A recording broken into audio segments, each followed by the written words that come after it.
में जो महिला आपको दिख रही है बुर्का पहने हुए, ये महिला मुस्लिम नहीं बल्कि हिंदू है और इनका नाम संध्या तिवारी है और पुलिस ने इसे गिरफ्तार किया है। एक दारुल उलूम रहमिया मदरसा है और यहाँ पर हिंदुओं का धर्मांतरण किया जाता है।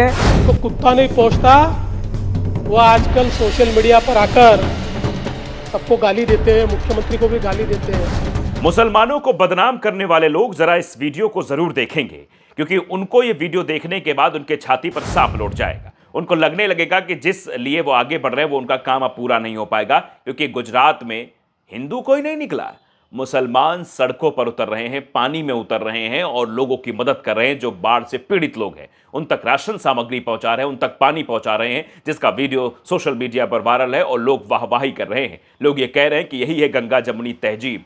जो मुसलमान मदद कर रहा है वो किसी से ये नहीं पूछ रहा है कि तुम हिंदू या मुसलमान, वो सबकी एक तरफ से मदद कर रहा है। और जो लोग ये नैरेटिव फैलाने वाले लोग हैं, जो हमेशा सोशल मीडिया पर मुसलमानों के खिलाफ नफरत फैलाते हैं, टीवी चैनल्स पर बैठकर नफरत फैलाते हैं, उनको देखकर सदमा लग सकता है, ये खबर देखकर सदमा भी लग सकता है। साथ ही साथ हम आपको बताएंगे किस तरीके से पुलिस जिन लोगों को बांग्लादेशी बना के डिपोर्ट कर दे रही है, सुप्रीम कोर्ट उन्हें वापस बुला रहा है क्योंकि वो भारतीय हैं। आप समझिए कितनी बड़ी बात है, कितनी बड़ी खबर है ये कि बांग्लादेशी बता दिया एक हिंदू नागरिक को, सिर्फ मुसलमान होने के नाते उसको डिपोर्ट भी कर दिया, सुप्रीम कोर्ट ने वापस बुलाया। ये खबर भी आपको दिखाएंगे, साथ ही साथ दिखाएंगे कि मुसलमानों के प्रति कैसे नैरेटिव फैलाया जाता है। कुछ हिंदू महिला भी बुर्का पहनकर शराब छिपाकर जो है बेचने का काम करती हैं, वो भी खबर दिखाएंगे। और साथ ही साथ हम आपको बताएंगे कि प्रदेश के जो मुख्यमंत्री हैं उनकी भाषा क्या है, सदन में खड़े होकर जहां पर गरिमामयी लोग उपस्थित रहते हैं, जहां से पूरा देश उन्हें सुनता है, प्रदेश सुनता है, वहां पर इस तरीके की भाषा का इस्तेमाल कर रहे थे। उनकी कैसी भाषा है उस पर भी हम बातचीत करेंगे। नमस्कार, आपके साथ मैं हूं आदित्य कुमार और आप देख रहे हैं the live TV. The live TV, सच सबसे आगे। सबसे पहले जिस खबर की बात, ये सब खबर देखकर सबको सुकून आ रहा है और ऐसी खबर कोई पहली बार नहीं आ रही है। केदारनाथ में आपदा आई, अमरनाथ में आपदा आई, जहां जहां आपदा आती है, आपदा में सबसे पहले खड़े होने वाला कोई शख्स होता है या फिर कोई लोग होते हैं तो मुस्लिम होते हैं। मुस्लिम समाज के लोग वहां लोगों की मदद करने के लिए आ जाते हैं। और यहां देश में किस तरीके नैरेटिव 2014 के बाद फैलाया गया है, ये वीडियो जरा आप देखिए। गुजरात, ये वही गुजरात है जिसकी खूब चर्चा हुई 2014 के चुनाव से पहले। ऐसा बताया गया गुजरात मॉडल, ये वही 30 सालों का वो गुजरात मॉडल है जो धराशायी हो गया है और यहां पर अब मुसलमान सड़कों पर उतरकर लोगों की मदद कर रहे हैं। जरा ये वीडियो आप देखिए और वीडियो देखकर ये अंदाजा लगाइए किस तरीके की तस्वीरें सामने आ रही हैं। ये गुजरात में पानी की मदद की जा रही है, लोगों को एक जगह से दूसरी जगह शिफ्ट करने का काम वो भी कर रहे हैं, राशन सामग्री पहुंचा रहे हैं, पानी की बोतलें पहुंचा रहे हैं, क्योंकि ऐसे समय में पानी भी नसीब नहीं हो पाता है। पानी की सबसे बड़ी किल्लत होती है। पानी चारों तरफ तो होता है लेकिन पीने का शुद्ध पानी नहीं होता है, जो पहुंचा रहे हैं। देखिए, कविश अजीज ने बाकायदे ये 2 तस्वीरें साझा की हैं, आपकी स्क्रीन पर तस्वीरें दिखाई दे रही। गुजरात में पानी में फंसे लोगों की मदद के लिए मुसलमान जमीन पर उतर चुके हैं। सुबह शाम लोगों तक खाना, पानी और जरूरत की चीजें मुहैया कराई जा रही हैं। जो मूलभूत समस्याएं होती है, सरकार नहीं पहुंच पाई है, गुजरात मॉडल नहीं पहुंच पाया है, गुजरात मॉडल फेल है यहां पर, और मुसलमान सड़कों पर उतरकर मदद कर रहे हैं। ये वही मुसलमान है जिनके खिलाफ आप नैरेटिव फैलाते हैं, जिनके खिलाफ आप कहते हैं ये आतंकवादी है, न जाने क्या क्या जिहाद, न जाने कैसे कैसे शब्दों का इस्तेमाल किया जाता है। जरा देखिए, किसी का नाम पूछ रहे हैं क्या?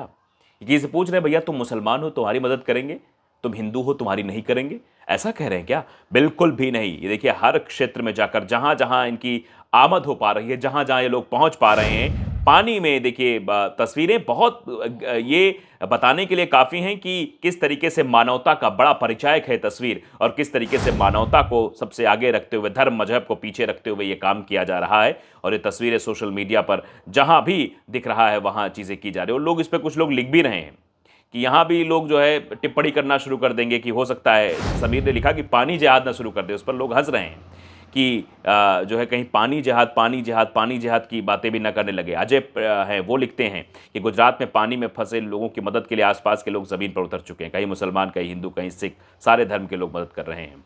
तो ये आपत्ति के समय सबसे पहले मुसलमान निकलकर सामने आया। मुसलमान सिर्फ दिख रहा, कविश अजीज ने यह भी कहा, उनको जवाब भी दिया। तो आप ये समझिए कि मुसलमान सड़कों पर उतरकर मदद कर रहा है, इस तरीके की तस्वीरें भी सामने आ रही हैं। लेकिन दूसरी तरफ क्या हो रहा है? दूसरी तरफ मुसलमानों को निशाना बनाया जा रहा है। कहीं कोई संत महात्मा भगवा चोला ओढ़े कह देता है कि ये फर्जी मदरसा, यहाँ फर्जी चीज़ें होती हैं, तो उस पर पुलिस कार्रवाई भी कर देती है। और कहीं ये कह दिया जाता है कि ये मुसलमान है तो इनको चलो बांग्लादेश में भेज दो। तो पहले बांग्लादेश वाली खबर बताते, फिर आपको बताएंगे किस जो है भगवा चोला ओढ़कर जो मुसलमानों के खिलाफ नफरत फैला रहा था, उसका वीडियो भी आपको के सामने साझा करेंगे। सबसे पहले ज़रा ये खबर देखिए, आज तक पर एक खबर है। नागरिक भारत के पर पुलिस ने बांग्लादेशी बताकर कर दिया डिपोर्ट। सुप्रीम कोर्ट ने कराई वतन वापसी। दिल्ली पुलिस द्वारा घुसपैठिया होने के संदेह में पकड़े जाने और पिछले साल कथित तौर पर बांग्लादेश डिपोर्ट किए जाने के बाद पश्चिम बंगाल के बीरभूम जिले में रहने वाले 4 निवासी बुधवार को सुप्रीम कोर्ट के कड़े आदेश के बाद वतन वापस लौटाए गए हैं। आप देख लीजिए कि 4 लोगों को वापस किया गया। और इनको भेजा क्यों गया था? क्योंकि इनको इसलिए भेजा गया था कि ये लोग जो है मतलब मुसलमान हैं। देखिए कौन कौन लोग हैं। 4 लोगों में स्वीटी बीबी हैं, उनके 2 नाबालिग बेटे हैं, दानिश शेख शामिल हैं। दानिश शेख वास्तव में सोनाली खातून के पति हैं। सोनाली खातून को उनके गर्भावस्था के एडवांस स्टेज को देखते हुए सुप्रीम कोर्ट निर्देश पिछले साल 5 दिसंबर को बांग्लादेश मालदा सीमा के रास्ते वापस भारत लाया गया था। पुलिस के अनुसार कौन कौन लोग हैं देखिए जरा।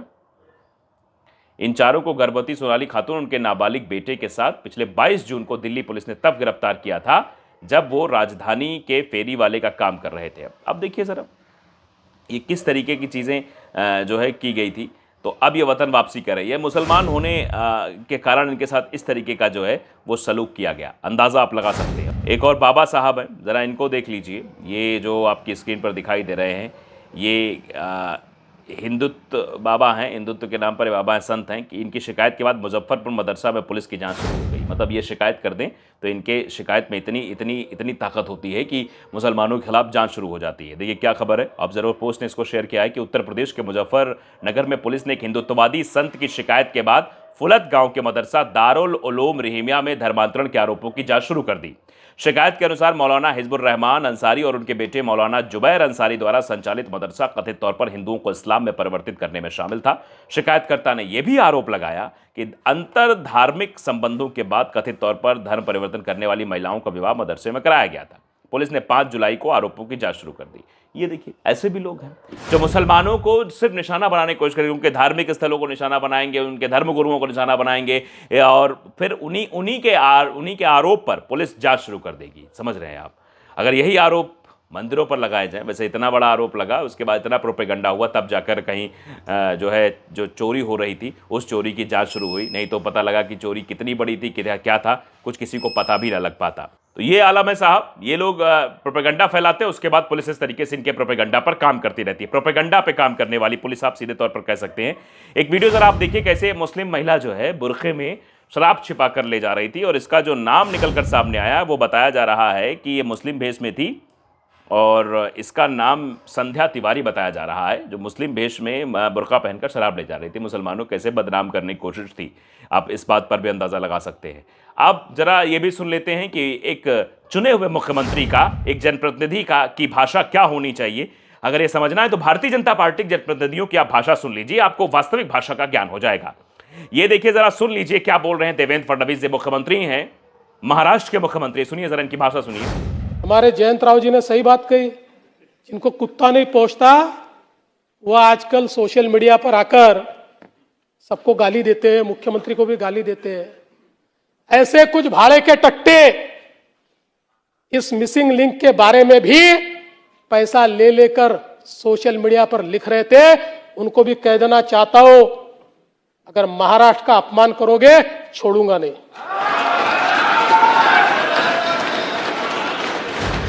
सुन रहे हैं आप, शब्द सुनिए, जिनको कुत्ता भी नहीं सूंघ रहा था। भाड़े के टट्टे, इस तरीके के शब्दों का इस्तेमाल देवेंद्र फडणवीस कर रहे हैं।